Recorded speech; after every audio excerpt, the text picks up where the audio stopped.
I should like to tell you of three 18-year-old boys. In 1856, more than 1,000 of our people, some of them perhaps your forebears, found themselves in serious trouble while crossing the plains to this valley. Because of a series of unfortunate circumstances, they were late in getting started. They ran into snow and bitter cold in the highlands of Wyoming. Their situation was desperate, with deaths occurring every day. President Young learned of their condition as the October General Conference was about to begin. He immediately called for teams, wagons, drivers, and supplies to leave to rescue the bereft saints. When the first rescue team reached the Martin Company, there were too few wagons to carry the suffering people.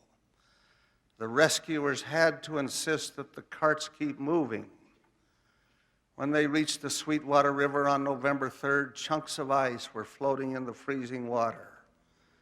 After all these people had been through and in their weakened condition, that river seemed impossible to cross. It looked like stepping into death itself to move into the freezing stream.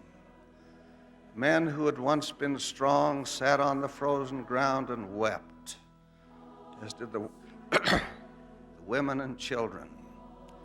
Many simply could not face that ordeal. Now I quote from the record. Three 18-year-old boys belonging to the relief party came to the rescue. To the astonishment of all who saw, they carried nearly every member of the ill-fated handcart company across the snowbound stream. The strain was so terrible and the exposure so great that in later years all the boys died from the effects of it. When President Brigham Young heard of this heroic act, he wept like a child and later declared publicly that act alone will ensure C. Allen Huntington,